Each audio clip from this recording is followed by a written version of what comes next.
Welcome back, everyone.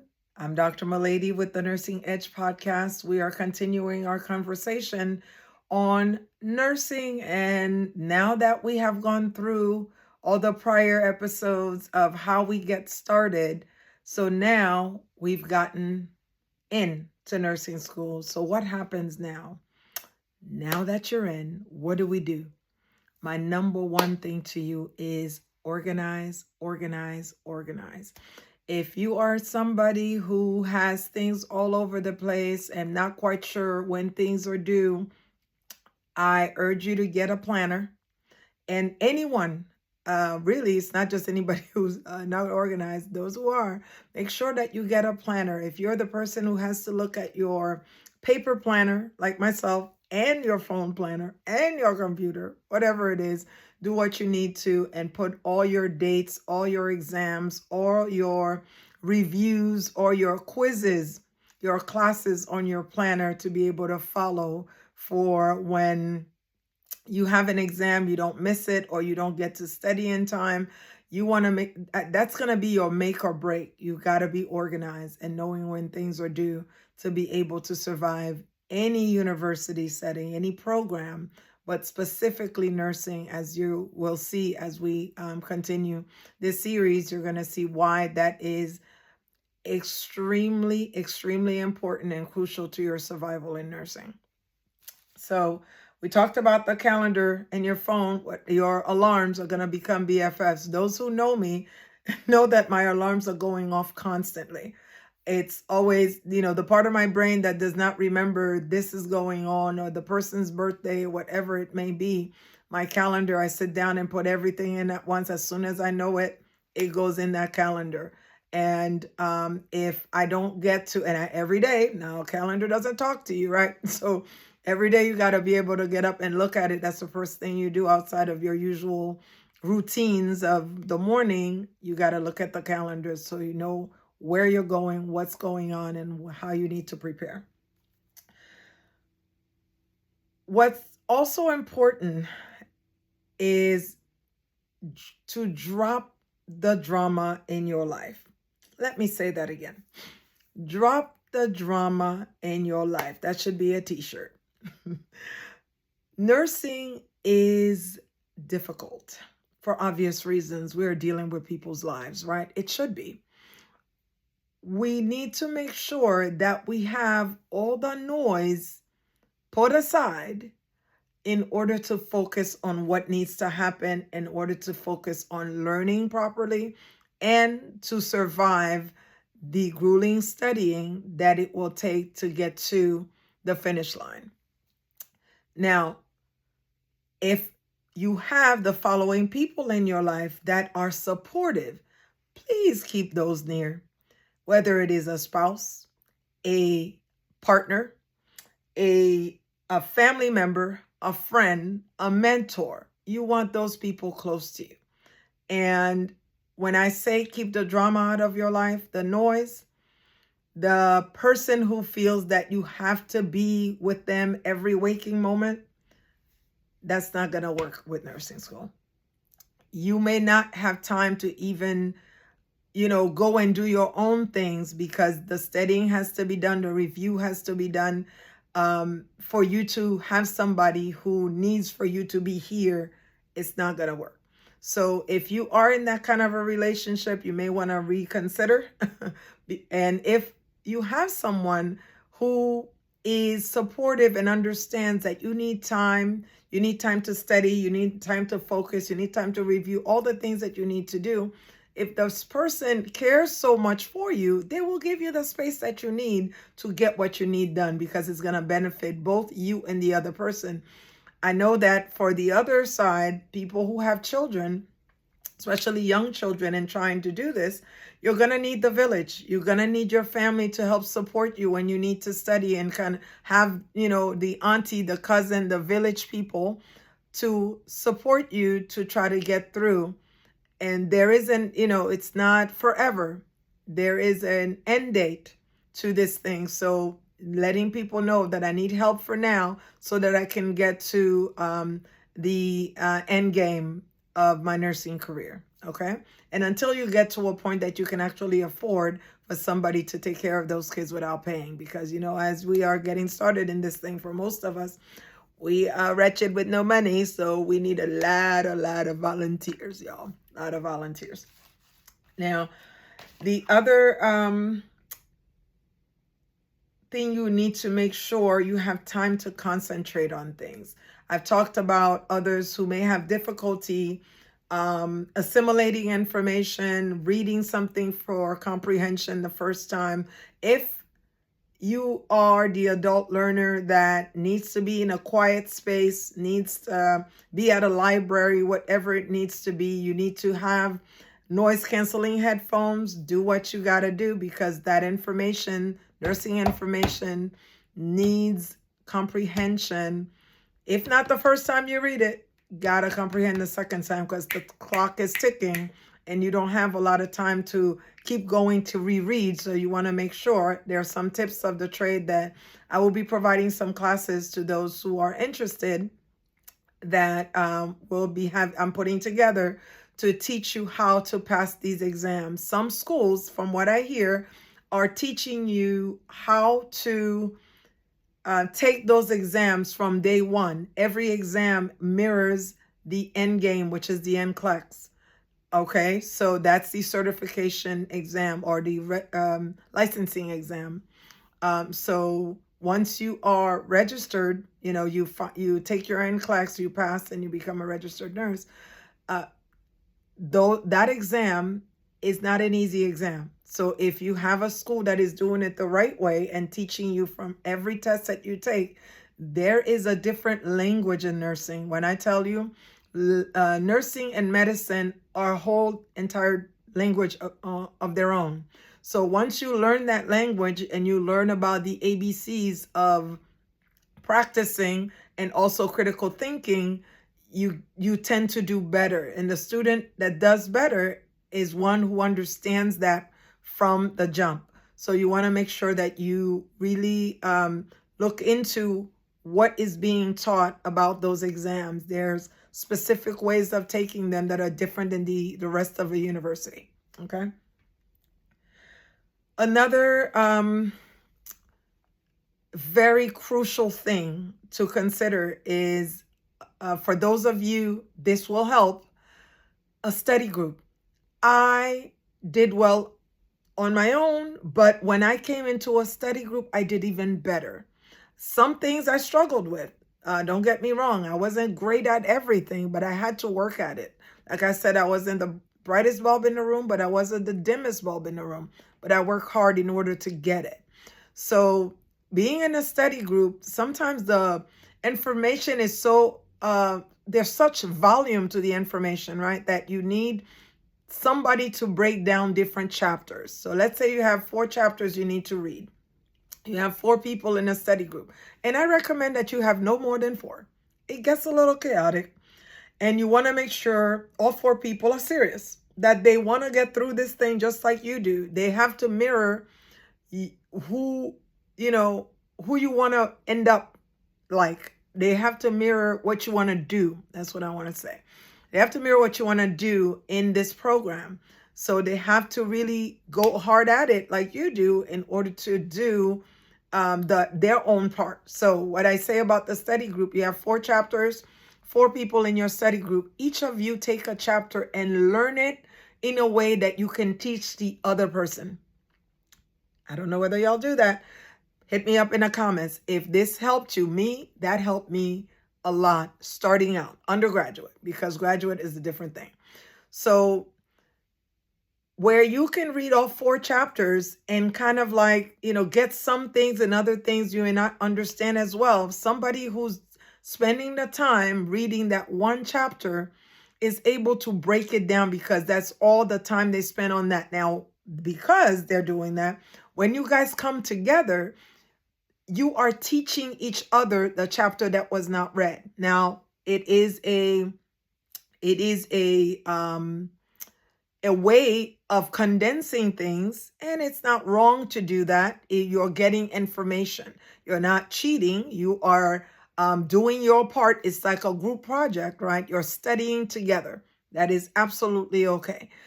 And for those of you that doesn't work, you got to do your things separately. You have to do your flashcards. Yes, flashcards can become your friends. Flashcards, especially when it comes to the terminology, it is vast. So create your flashcards, do what you need to do. If you have to be solo, you can do your thing solo. Not everybody can work in groups. But again, for some, this may help. I just thought I'd throw it out there. Stay on top of the reading. A lot of it is a lot. It's voluminous. It is a lot. So you want to make sure that you don't leave it till the end of the night, because you're going to be up till 3 o'clock in the morning and class starts at 9 or 8, whatever time it starts.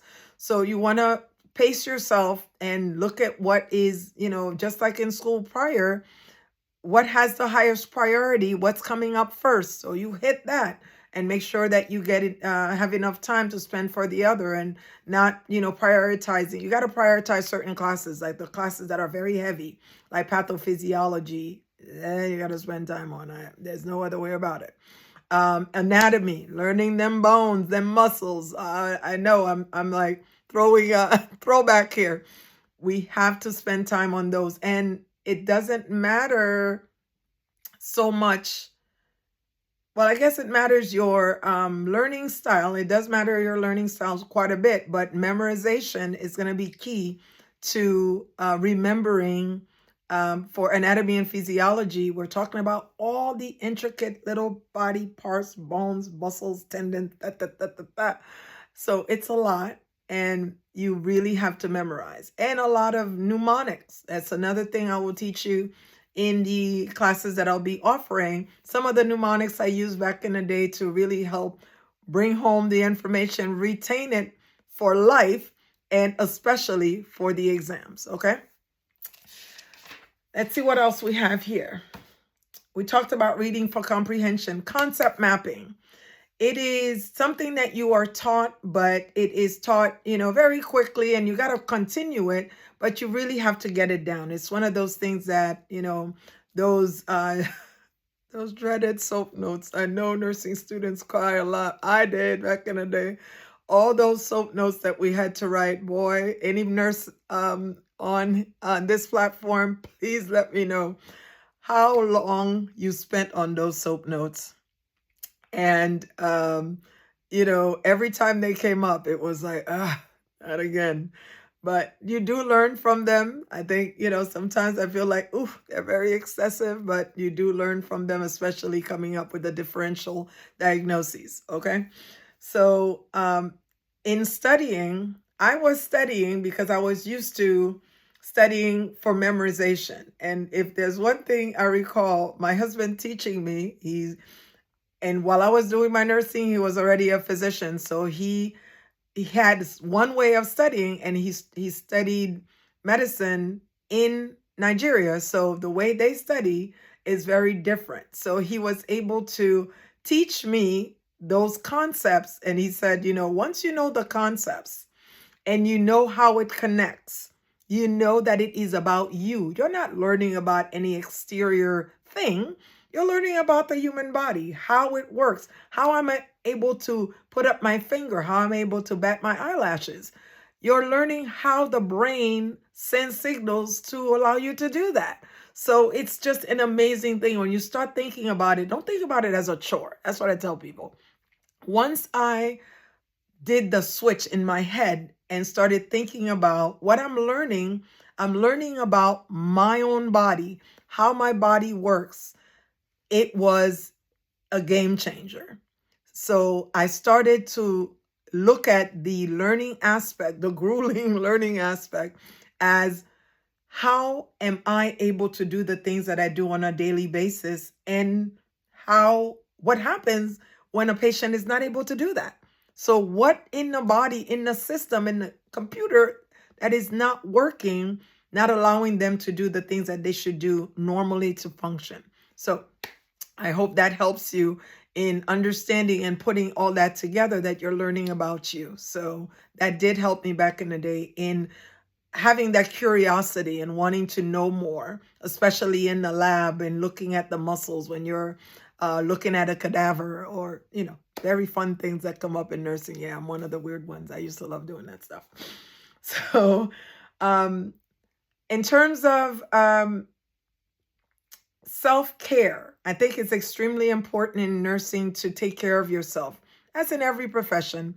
But ours is so demanding, physically demanding, time, emotionally exhausting, that we must take the time for self-care. And you may say to me that, well, I am studying. I have so much going on. I have kids. I've got husband. I've got wife. I've got parents. I've got an aging auntie that I'm taking care of. I've got, my brother or my sibling with disabilities that I'm also caring for. It is a lot. So think about when you're in with all these different hats you wear, that you must also care for you, because if you are not well, all these other things will be affected. So getting some sleep. Now, again, I'm realistic, because you're trying to study, you're trying to survive. There's not enough time in the day. And now I'm telling you, you must sleep. But if you don't get sleep tonight, the next night, or you get little sleep, you gotta try and recoup the next day, because if you are going on this empty cup, burning the candle at both ends, you're going to crash. So we have to find ways to kind of balance things out, so that we get enough sleep, so we're able to retain information and be able to spit it out the next day on whatever test or whatever situation, lab or clinical, that you need to do, right? Exercise. Another thing I'm going to tell you, right? Say, well, Dr. Milady, I don't have time. I don't have time to sleep. I don't have time to help the kids. Now you're telling me to exercise. I don't care if it's going up and down your stairs 10 times, 3 times, 5 times. Get some exercise. Walk around your house. Get some exercise. 15 minutes, 20 minutes. Those of us who are able to squeeze a little more, even better. Oxygenate your cells. Make this shut down at some point, because there's so much going on. You're going to drive yourself insane, literally, if you keep going at this pace and not shut it down in order to rejuvenate. So extremely important. And I'm also going to talk about, you are now learning how to be healthier, to teach patients how to be healthier. It's extremely important for you to practice what you preach, right? Start eating healthier. Junk in, junk out. You keep eating a lot of junk food, a lot of things that are bad for you, and you're wondering why you're falling asleep in class, or you're wondering why you cannot focus. You're eating a lot of sugar, and you're wondering why all these processed carbs are burning up and nothing is left for you to be able to do what you need to do. So again, be a good steward. Practice what you preach, and continue and try as much as possible. I know there are situations, financial situations. I'm privy to that. I didn't have insurance for 8 years of my life in terms of nursing, because I couldn't afford it. A lot of us are in the same thing. So I get that. I was not the one bungee jumping. You understand me? I could not afford to have something broken. I probably was the most cautious person, because I was like, listen, I cannot be on a skateboard or whatever else people are doing out here, because if anything's broken, I'm on my own, and my career is just about over, because all I had was to get this education done and get a job and start making some money. You hear what I'm saying? So self-care, exercise, try to get a little bit. A little bit is better than nothing. Moving around is better than sitting on a chair every day, all day long, which you cannot do in nursing anyway. Got to move around. And let's see. The other thing I wanted to discuss with you is to find a mentor. Find one or two. I had many mentors. Oh my goodness. Growing up, I would say when I started, I said I had Sue. And then I had Beverly. Oh my goodness, my big sis, Beverly. I had Miss Geraldine, and prior to her was her mom, Rose. So I had amazing, amazing people in my life who always supported me. And of course, my primary mentor, my Mama Mortimer. So again, there's so many people that came in to my life and they've stayed in my life or they've gone on to their eternal rest, but they've just been, I will never forget them because they just supported me during a difficult time and they were around for me. you know, um, Other family members, my siblings, people were just there. My friends, friends who came for during that season. I have a friend who we went to nursing school together. It's just absolutely amazing. Tree, you know who you are. I'm not gonna say your whole name, but you know who you are. Just we just studied together. We did what we had to do, and we stayed friends, even though we don't talk every day. We connect where we left off because we know life is crazy, life is busy. So I'm gonna get off that soapbox and speak up. And when times get tough, I urge you to speak up when times get tough. The reason why you have mentors, the reason why you have a village, it takes a village to get through everything, y'all. So it takes a village to get through life, to go to school, to raise kids, to be married, whatever it is.